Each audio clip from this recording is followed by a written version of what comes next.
আজকালকের ছেলেরা বই নিয়ে আর বসে না, ও বাবা গুগলে সার্চ করিয়া পড়ে।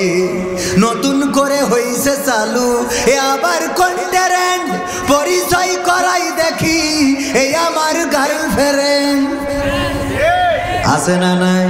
নতুন করে হইছে চালু এ আবার কন্টেন্ট, পরিচয় করাই দেখি এই আমার বয়ফ্রেন্ড।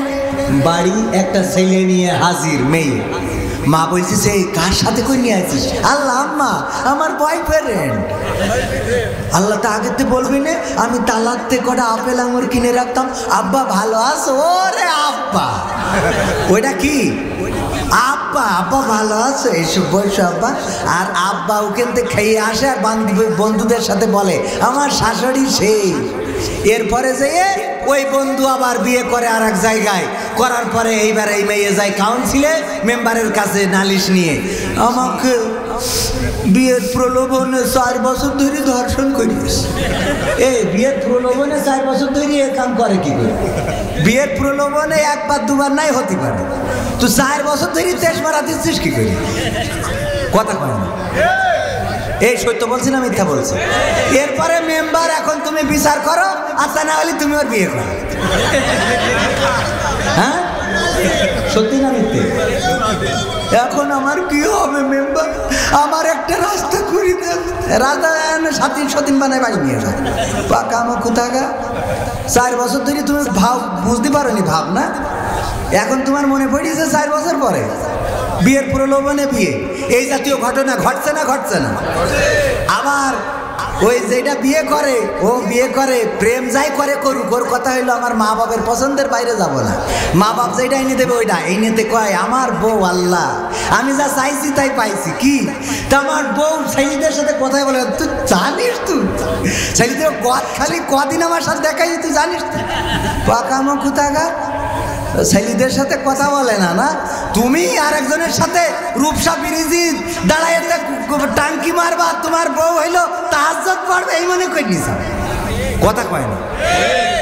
এত সোজা মনে করি না। বিদেশে বসে মক্কায় সৌদি আরবে যাওয়ার পরে আমার বলছে কবির ভাই আমার এই প্রবাসীদের মধ্যে একটু ওয়াজ করেন, ওরা যেন জুয়া না খেলে আর নারীদের কাছে যেন না যায়। আমি বললাম আরে এই কাবায় মক্কায় আবার মনে করি না যেখানে তাওয়াফ করছে ওখানে মক্কায় যে প্রবাসীরা যেখানে কাজ করে ওয়াজ করতে গেছি তার মধ্যে সেখানে যেই বলছে ও ভাই আপনি ওয়াজ করেন যেন জুয়া না খেলে, এখানে জুয়া খেলে আর এই যে নারীদের কাছে যায় এই ব্যাপারে একটু আপনি ওয়াজ করে দেন। আমি বললাম এই মক্কায় সৌদি আরবে দিনের পর দিন ভ্যান চালায় রিক্সা চালায় মাথার ঘাম পায়ে ফেলে জন খেটে ফসল সম্পদ নষ্ট করে গরু ছাগল বিক্রি করে এই কাবায় আসে আর কাবার গ্লাভ ধরে কান্নাকাটি করে, আল্লাহ ক্ষমা করে দাও, জেনা করেছি, ব্যভিচার করেছি, পাপ করেছি, গোনা করেছি, মাফ করো। আর এখানে প্রবাসে এসে যারা জেনা করেন জুয়া খেলেন তাদের আর কোনে নিয়ে যে হেদায়েত করবো? কথা কয় না? ওদেরকে আর হেদায়েত হওয়া সম্ভব? যে কাবাতে মানুষ এসে পাপ মোচন করে নিয়ে যায়, তোরা এখানে এসে পাপের ফ্যাক্টরি খুলে বসেছিস, তাই তোকে ওয়াজ করে কি সোজা করা সম্ভব? তো তোদের তো ওয়াজ করে হবে না। এখন এই মা বোনদের আমি এই কথাটা কেন বললাম, মা বোনেরা আজকে ওয়াজ করবো কি? ওয়াজ করে পরিবর্তন করা সম্ভব না। ওই কাবায় যেয়ে যেমন ওয়াজ করে পরিবর্তন করতে পারিনি এখানে ওয়াজ করে সম্ভব না।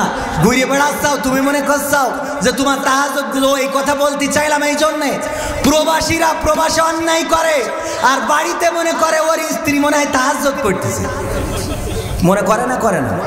অথচ স্ত্রী ব্যাংকের টাকা তুলে নিয়ে আর একজনের সাথে সিজদায় পড়ে আছে, এটা খেয়াল করে? ও জানে কোনো? কথা কয় না? ইয়ে সিজদা সে সিজদা না। এইবার বাড়ি এসে কান্নাকাটি করে। কালকেও দেখলাম টেলিভিশনে যমুনা টিভি না সরি 71 টিভিতে সাক্ষাৎকার দিচ্ছে, আমার বউ এত টাকা নিয়ে তো চলে যাবে না কেন? মা বাপ ছেড়ে ভাই বোন ছেড়ে সব ওর কাছে পাঠাইছিস, তো ও বউ যাবে না তে করবে কি? আর তুই বিদেশে বসে তুই যে আল্লাহর ওলি ছিলি তার গ্যারান্টি কি? তবে হ্যাঁ, সব না।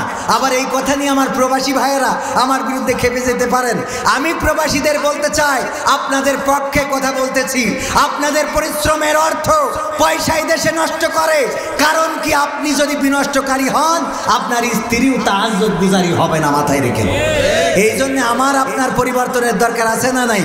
ফজরের সময় কবির বিন সামাদ যদি ওঠে, তাইলে স্ত্রী অটোমেটিক উঠে যাবে। আর কবির বিন সামাদ যদি কম্বলটা টেনে নিয়েতে,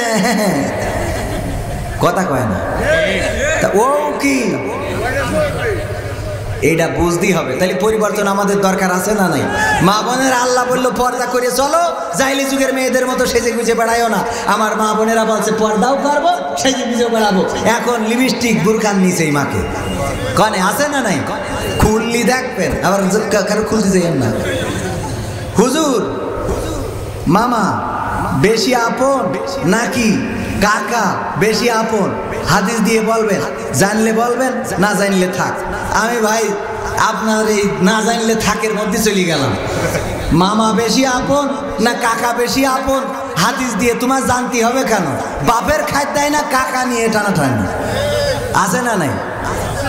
বাপের খায় দেয় না কাকা নিয়ে টানাটানি, মামা নিয়ে টানাটানি। বাপের দিক থেকে বাপ কাকা বেশি আপন, আর মার দিক থেকে মামা বেশি আপন। রাসূল সাল্লাল্লাহু আলাইহি সাল্লামের মামাদের কোনো ইতিহাস পাওয়া যায় না, কিন্তু কাকাদের ইতিহাস আছে না নাই? এই জন্যে কাকাদের প্রতি নেক নজর দেবেন, এইটাই হলো রাসূলের হাদিসে আছে। মামাদের নিয়ে রাসূলের হাদিসে কোনো ঘটনা নাই, কথা কয় না। চাচা আবু তালিব দেখেছে, আমির হামজা দেখেছে, তারপরে আরো যে চাচারা ছিল সেই চাচারা রাসূলের জন্য নিবেদিত প্রাণ ছিল। আর রাসূলের মামার কোনো ইতিহাস হাদিস দিয়ে পাওয়া যায় না। যাই হাদিস দিয়ে আমি আজ পর্যন্ত পাইনি, কিন্তু চাচাদের ব্যাপারে রাসূলের অনেক হাদিস আছে। চাচা এসে দেখলো আবু জাহেল মেরেছে, চাচা যে আবু জাহেলের মাথা ফাটাই দিয়ে রক্ত বের করে দিয়েছে, প্রমাণ আছে না নাই? এই জন্যে ভাতিজাদের জন্য আপন হইলো বেশি চাচা, মামার আনা, মনে থাকবে ব্যাস। হাদিস এরপরে যদি বলেন আরো হাদিস দেন, বাকি হাদিস আপনারা খুঁজে নিয়ে। এরপরে এখন আর একটা কথা বলি, মা বোনদের জন্য আর একটু বলা দরকার ছিল, বলবো আপনাদের কাছে। আরেকটা কথা শুনবেন, শুনবেন, শুনবেন, কিনা কিনা হাত উঁচু করেন, শুনবেন, শোনার পরে মানবেন, মানবেন, মানবেন ইনশাআল্লাহ। মসজিদের প্লাস্টারটা হয় নাই, এই মসজিদ থাকবে, আমি আপনি থাকবে।